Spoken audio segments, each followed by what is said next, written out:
Amerika Serikat dan China mengadakan panggilan pertama sejak pertemuan Jenewa pada Kamis waktu setempat. Komunikasi keduanya menandakan sinyal pintu negosiasi akan berlanjut.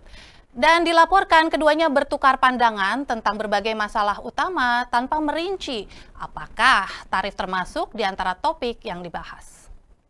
Amerika Serikat dan China isyaratkan pintu negosiasi akan berlanjut. Komunikasi via saluran telepon Wakil Menteri Luar Negeri China, Ma Zhou dan Wakil Menteri Luar Negeri Amerika Serikat, Christopher Landau menandakan kedua belah pihak terhubung kembali di tingkat diplomatik menuju kesepakatan yang lebih luas. Dilaporkan keduanya bertukar pandangan tentang berbagai masalah utama tanpa merinci apakah tarif termasuk di antara topik yang dibahas. Meski tidak mengindikasikan hal baru terkait kesepakatan perdagangan, percakapan keduanya bisa jadi tanda positif sebagai panggilan tingkat diplomatik antara Amerika Serikat dan China.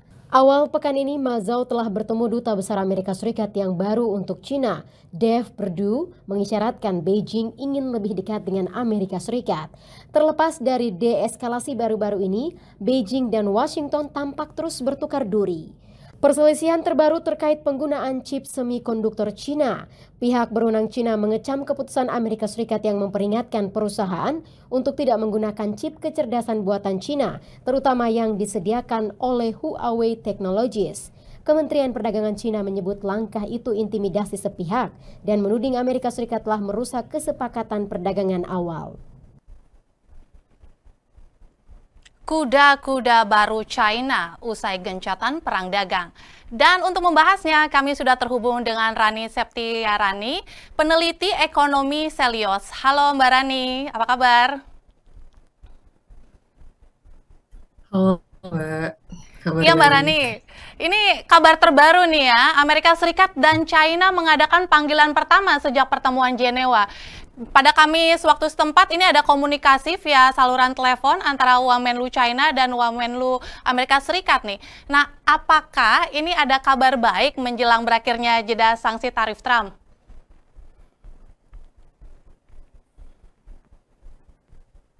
Ya, membuka komunikasi ya dengan Ya. cara melakukan China dan Washington sudah membuka komunikasi dan US sekarang sedang membuka komunikasi. Sebenarnya apakah ini kabar baik akan berakhirnya tarif itu belum tentu karena mungkin di sini hanya sebatas apa ya meringankan kekhawatiran kepada misalnya penduduk US gitu terhadap perang tarif yang sedang terjadi. Tapi ini sebuah kabar baik ya ketika sebuah negara yang sedang berperang gitu dalam hal ini adalah perang tarif membuka komunikasi, artinya masih ada kesempatan untuk saling bernegosiasi, berdiplomasi, kemudian membicarakan bagaimana yang terbaik. Tapi apakah ini memang akhir dari perang itu belum tentu karena kita masih melihat. Jadi adanya negosiasi, kemudian juga adanya keterbukaan komunikasi, ada beberapa hal yang memang China sedang lakukan. Memang mereka membuka komunikasi, tapi di satu sisi juga US tidak mau berhenti dengan perang tarif. Itu seperti saklar gitu. Kalau komunikasi itu tuh lagi menaikkan tarif dan sebagainya seperti itu. Mbak Rani, sebenarnya agak terputus-putus tadi suara Anda. Semoga sinyal di sana lebih baik ya saat ini. Iya, iya, sepertinya sinyal di sini sedang tidak baik, Mbak. Oke. Oh iya, itu memang kondisi sedang tidak baik-baik saja sih. Baik di global juga ini, meskipun sebenarnya ada komunikasi awal begitu ya, yang mensinyalir bahwa akan ada negosiasi lebih lanjut antara Amerika Serikat dan China. Tapi memang tidak dibicarakan secara eksplisit apakah ada pembicaraan tentang kesepakatan tarif berikutnya. Tapi jika memang kabar baik ini berlanjut begitu ya, apakah peluang Indonesia juga negosiasinya lebih besar nih untuk kembali menurunkan tarif? Kalau untuk menurunkan tarif dari apa yang kita lihat di term pertama Trump begitu, Trump memang menggunakan tarif itu sebagai apa ya ancaman begitu. Jadi Trump menggunakan tarif untuk karena Trump latar belakangnya adalah pebisnis begitu. Jadi Trump menggunakan tarif untuk mengajak untuk memegang gitu.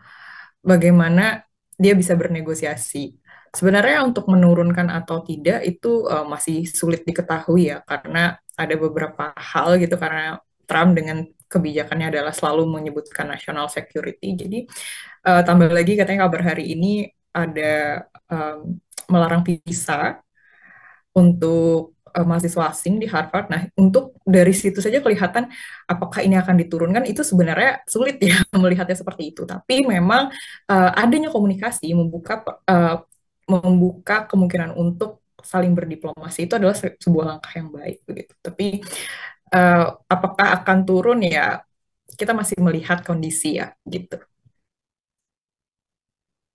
Eskalasi baru-baru ini ya, Beijing dan Washington ini kan tampaknya terus bertukar duri ini. Perselihan terbaru ini terkait keputusan Amerika Serikat yang memperingatkan perusahaan untuk tidak menggunakan chip AI produksi China. Nah, sebenarnya kalau misalnya dibilang ini adalah damai semua aja berarti ya. Kesannya perang dagang mereda tapi membara di balik tirai diplomasi ini. Ya, memang apa ya, sebenarnya itu sebuah istirahat aja gitu. Jadi kelihatan bahwa ketika mereka bilang akan ada membuka komunikasi, sedang terjadinya percakapan setiap minggu gitu atau setiap bulan gitu kan, itu hanya untuk meredakan kekhawatiran banyak pihak bahwa AS sedang menutup begitu, sangat menutup diri dari panggung global gitu. Nah, cara membuka komunikasi ini memang memperlihatkan bahwa masih ada ruang untuk berdiskusi, tapi dengan kebijakan yang seperti itu ya, itu hanya sebuah ruang untuk berdiskusi saja gitu. Makanya apakah kebijakannya akan menjadi lebih lemah itu belum tentu begitu. Ya, tapi di tengah percakapan awal atau komunikasi awal setelah Jenewa begitu ya, ada isu krusial juga ini yang mengancam BRICS tampaknya. Karena BRICS terancam pecah usai India diisukan bakal hengkang dari BRICS. Nah, apakah ini artinya taktik Trump ini berhasil?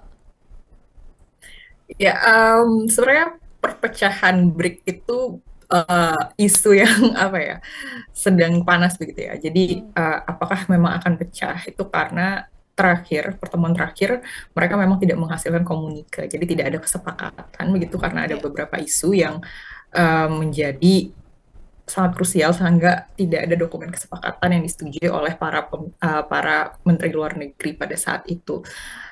Salah satunya juga tentang permanen posisi South Africa di UN Security Council, kemudian juga ada tentang tarif begitu.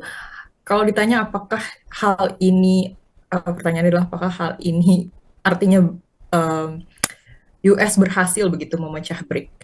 Mungkin bisa jadi ya, karena BRIC adalah salah satu kekuatan Global South begitu. Di situ kalau kita lihat dari sisi komposisi begitu, hampir 45% penduduk dunia itu ada di BRICS gitu, negara-negara BRICS. Kemudian juga GDP itu lebih dari 30%. Just ini kekuatan baru gitu, dan di satu sisi negara seperti Amerika merasa terancam begitu kan, karena di situ ada China, ada Brazil, kemudian ada Rusia. Dengan di mana kita tahu bahwa BRICS itu membawa keinginan untuk dedolarisasi begitu. Jadi ada ancaman juga dari US terhadap BRICS begitu. Nah, mungkin ketika ini ada ketakutan di beberapa negara gitu, karena yang vokal dengan dedolarisasi itu kan China dan juga Rusia gitu kan. Tapi kan tidak semua negara BRICS sebenarnya menginginkan itu gitu. Jadi ini sebenarnya masih apa ya, dalam tubuh BRICS sendiri itu mungkin dengan sosial yang berbeda, demografi yang berbeda, dan geopolitik yang berbeda di setiap negara itu masih ada gesekan gitu, sehingga hal ini terjadi. Nah, apakah ini artinya terpecah gitu kan, belum tentu, karena dari India sendiri itu masih diisukan, sementara belum ada statement yang keluar dari New Delhi. Jadi, tapi dari satu sisi memang AS sedang mendekati India begitu. Jadi ini seperti sedang membawa India untuk berteman begitu ya, sederhananya seperti itu. Jadi untuk melemahkan BRICS mungkin itu caranya AS gitu, untuk membawa India berteman lebih dekat dengan Amerika Serikat begitu. Ya, tampaknya ketegangan di antara BRICS ini juga semakin memuncak ya saat China terang-terangan menyatakan dukungannya terhadap Pakistan ini. Dan apalagi kan China juga punya sejarah tersendiri dengan India ya, dengan konfliknya tersendiri. Nah, dan India dinilai sebagai satu-satunya negara yang menolak dolarisasi ini karena ada hubungan erat tadi dengan Amerika Serikat. Kira-kira ini arahnya bakal gimana nih ke depannya? Iya, dukungan China dan Pakistan itu ya itu melihat bahwa apa ya, India dan Pakistan juga hubungannya tidak baik gitu. Jadi mungkin dari satu sisi India akan merasa bahwa ini terlalu BRICS ini terlalu China gitu, terlalu Beijing. Di situ mungkin India akan merasa seperti itu begitu. Jadi memang tadi dedolarisasi itu kan memang digaungkan oleh China dan juga Russia begitu, dan India punya hubungan dekat yang punya hubungan yang cukup dekat dengan US begitu, masih sedikit apa ya, belum sepenuhnya pasti ingin melakukan dedolarisasi begitu. Jadi apakah ke depan bagaimana ini, untuk dedolarisasi mungkin akan sulit ya, karena memang bahkan digabungkan itu tidak tidak akan sebesar dolar begitu, tapi itu adalah sebuah ide yang dimana itu menurut saya adalah suatu ide yang bagus, karena selama ini negara-negara selatan itu negara-negara global south sangat ketergantungan dengan US dan sangat tergantungan dengan dolar. Jadi sebuah wacana yang dolarisasi itu adalah membawa sesuatu yang baru untuk negara-negara selatan mempunyai bargaining power gitu terhadap negara-negara barat begitu. Nah, kalau misalnya kita melihat permainan atau taktik Trump ini kan ibarat sedang memainkan kuda Troya gitu ya, menusuk jantung lawan secara langsung gitu.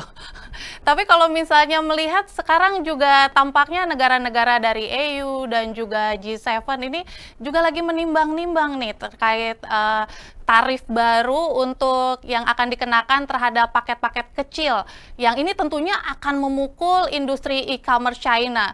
Apakah memang ini yang lagi diserang saat ini, industri e-commerce yang memang lagi meledak di China?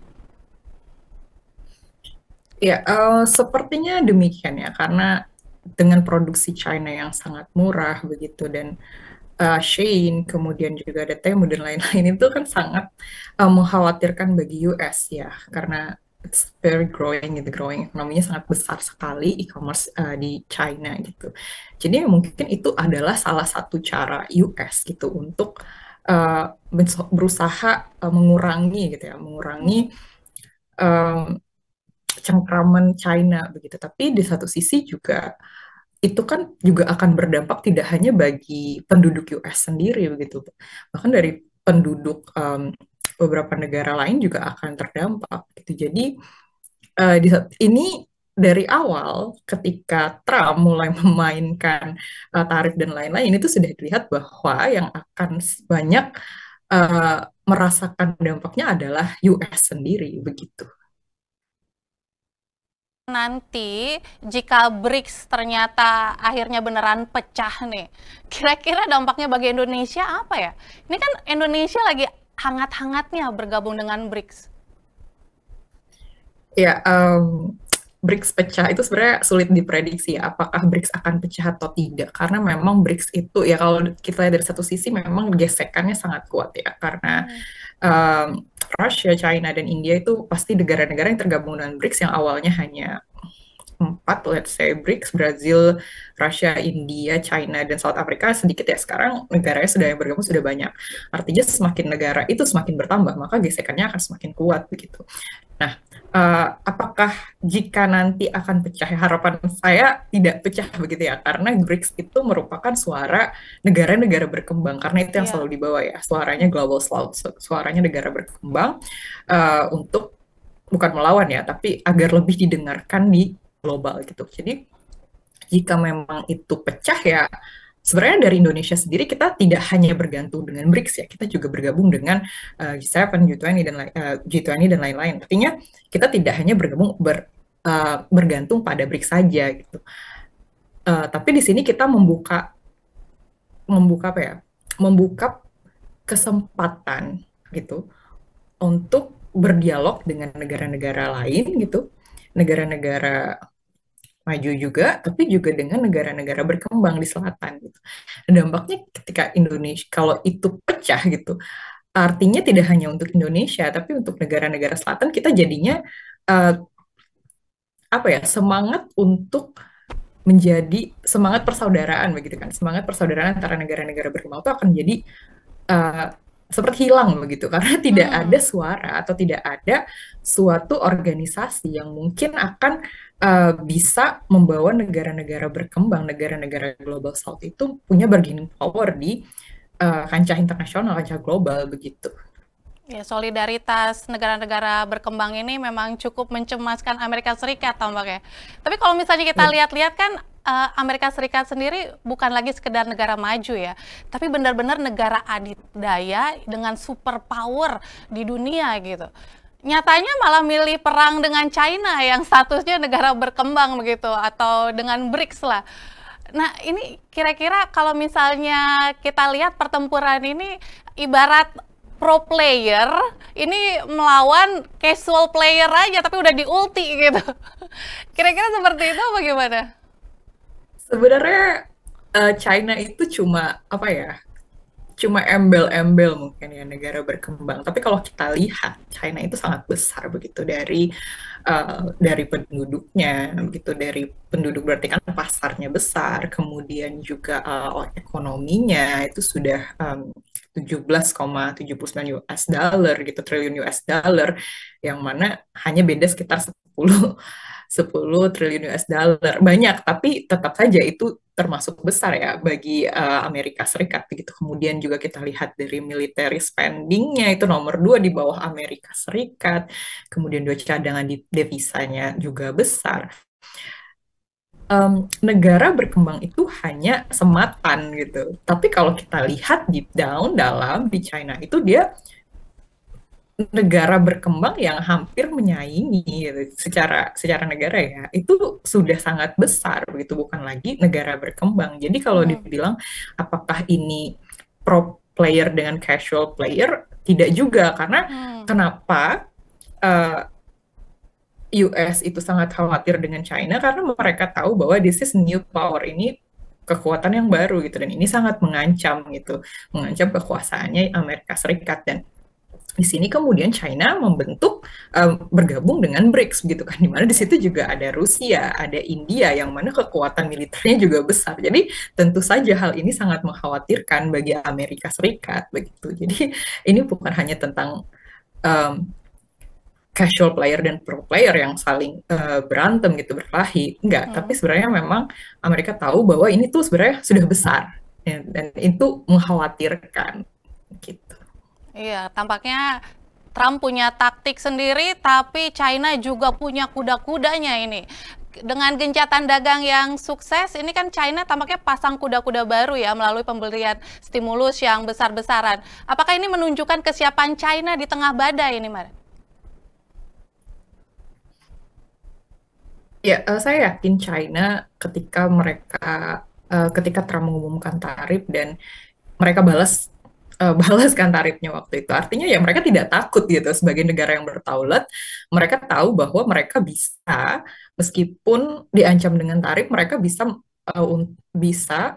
untuk mencari pasar-pasar baru, kemudian mendiversifikasi produknya. Itu yang China lakukan begitu. Jadi ya dari situ kita lihat bahwa China tidak takut gitu dengan Amerika Serikat dan apa yang Amerika Serikat lakukan kepada China, meskipun saat ini mereka membuka komunikasi tadi, membuka diplomasi tadi, itu kan sebuah langkah yang dilakukan agar memberikan sinyal ya kita sedang mengusahakan. Artinya kita juga tidak mau keadaan global itu panas dan ekonomi menjadi slowdown begitu kan. Jadi di tengah-tengah ketidakpastian ini mereka masih membuka kesempatan untuk berbicara gitu.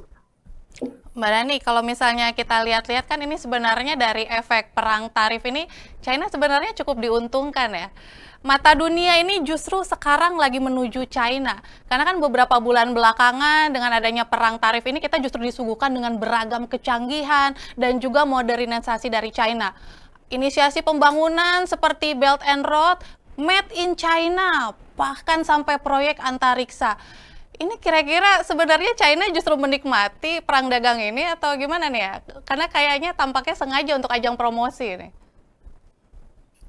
Sebenarnya kalau dibilang menikmati nggak juga ya, pasti karena dari suatu kebijakan itu, apalagi ini kita bicarakan tarif, itu pasti ada pihak-pihak yang dirugikan.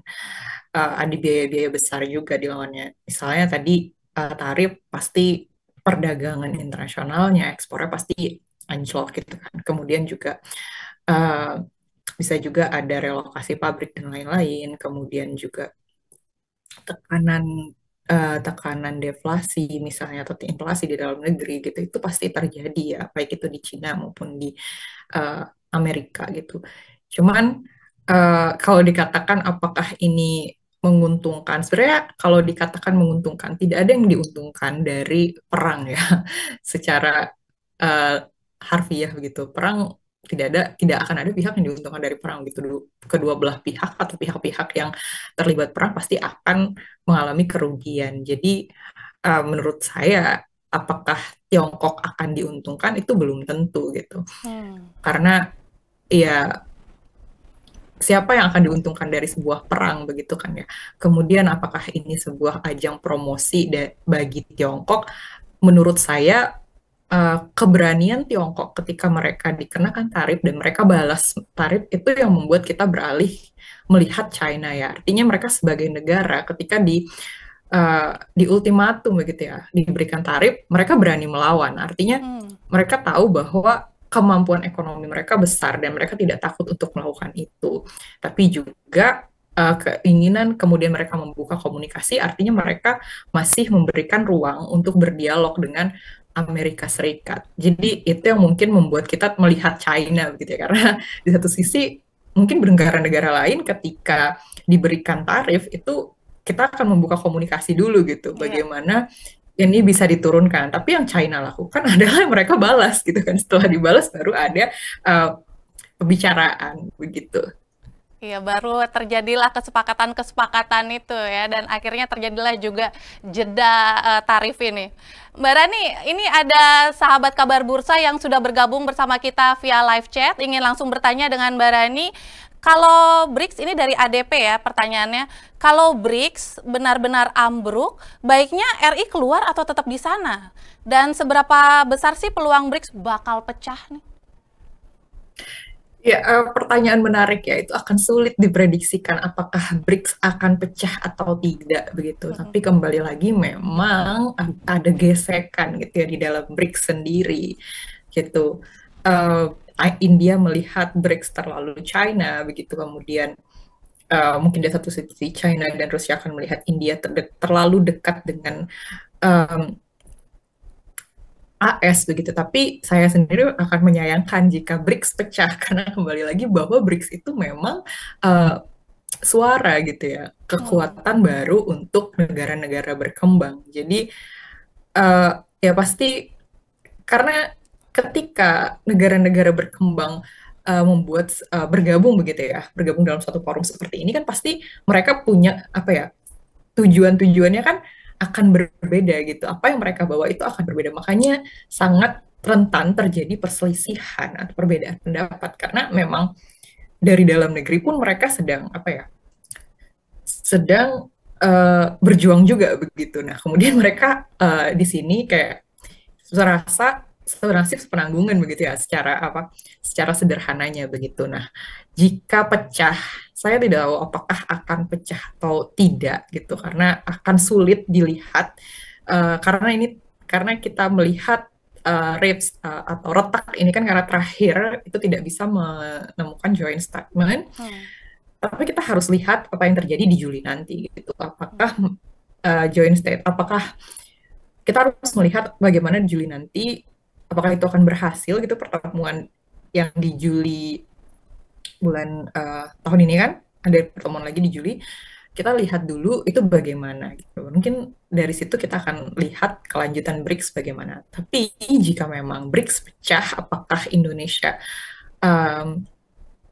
masih harus ada di dalam BRICS begitu? Mungkin kita harus menimbang lagi ya, karena kembali lagi meskipun kita bergabung dengan forum internasional dan lain-lain, yang harus dibawa adalah bagaimana kepentingan masyarakat kita, begitu. Bagaimana itu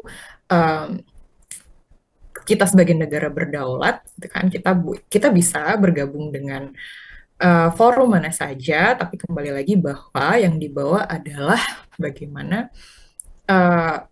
itu berdampak bagi Indonesia sendiri.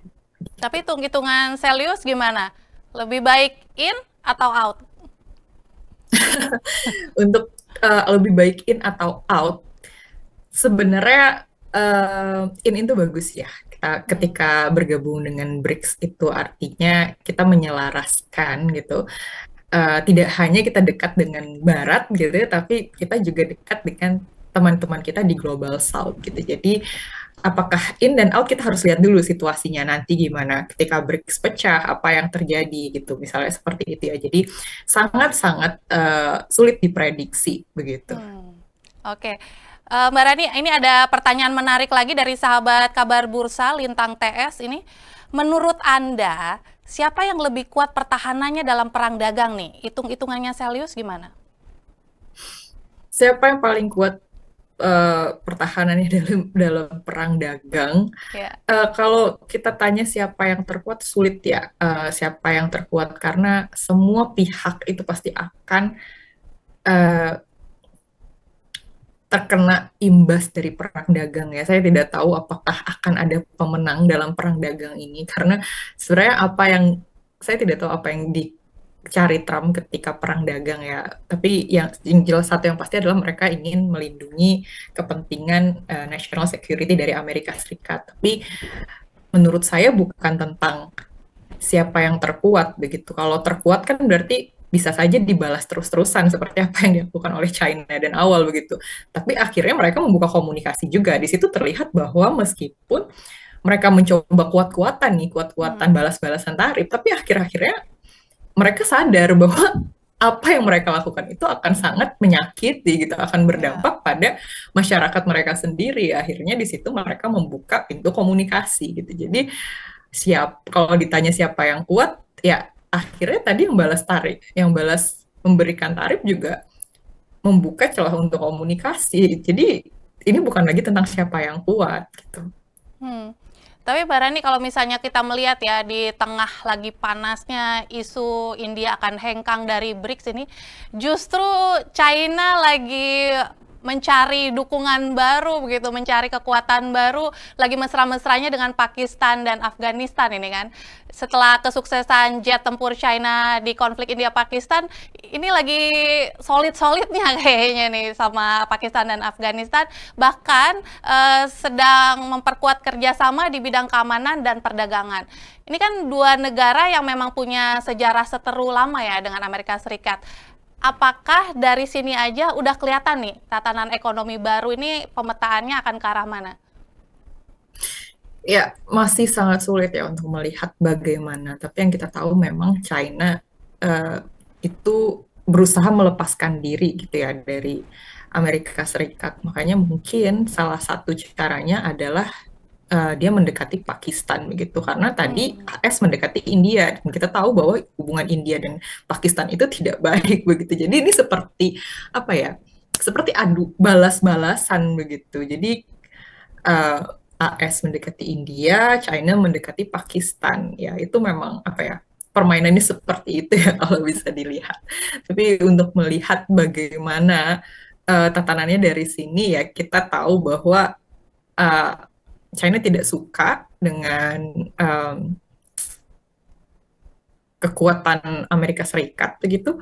Nah, ini yang sedang dilakukan begitu. Jadi ketika AS berusaha mendekati India begitu kan, itu kan berarti melemahkan ya itu akan melemahkan BRICS begitu. Nah,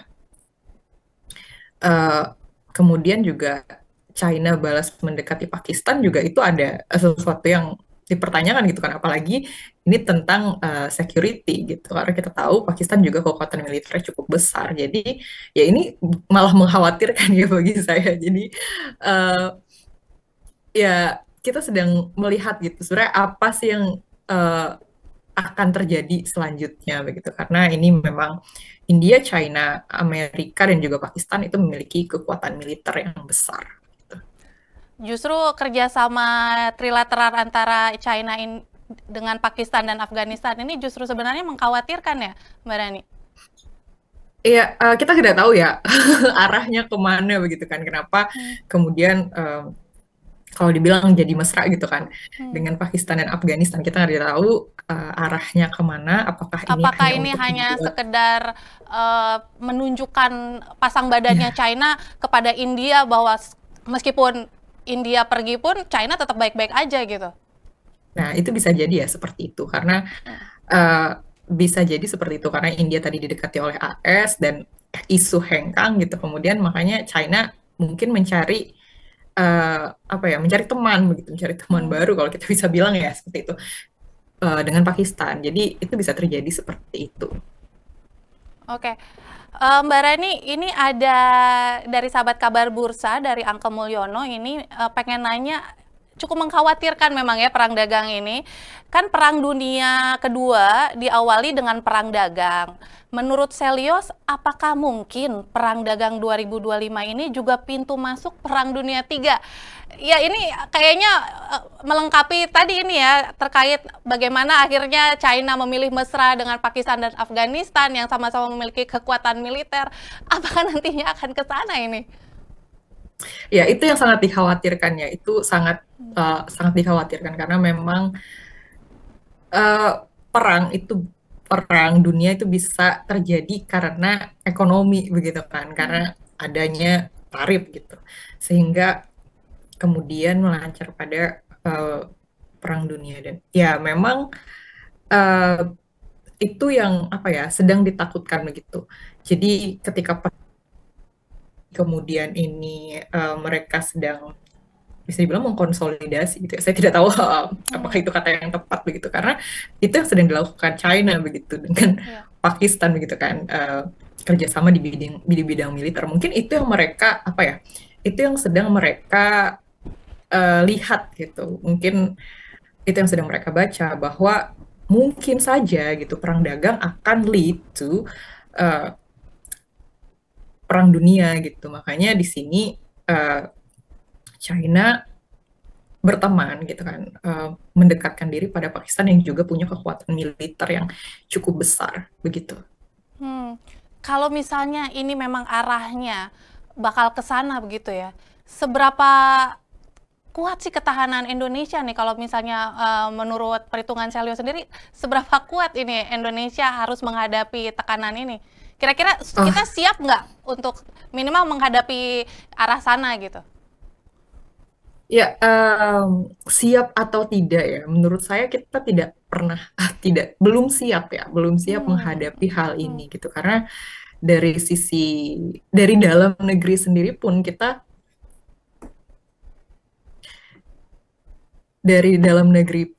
sedang tidak baik-baik saja begitu. Ditambah lagi dengan kita harus menghadapi ancaman global yang sangat tidak pasti. Jadi ya kalau ditanya apakah Indonesia siap ketika terjadi perang dagang, kita belum siap gitu, sangat tidak siap gitu. Apalagi ketika perang dagang yang kemudian akan jadi perang dunia, kita akan sangat kesulitan gitu, akan sangat mengerikan ya menurut saya. Dan meskipun itu terjadi di masa lalu gitu, saya berharap bahwa dengan membuka komunikasi ini tidak sampai escalating sampai seperti itu begitu. Ya, itu harapan kita semua, jangan sampai terjadi eskalasi dan pastinya siap tidak siap Indonesia harus siap begitu. Dan sekarang memang sudah ada optimisme bagaimana kita terus menciptakan swasembada dalam negeri begitu ya. Baik, terima kasih Rani Septiarani sekaligus selaku peneliti ekonom Selyos. Terima kasih untuk waktu dan analisis Anda di sahabat kabar bursa hari ini. Sukses selalu.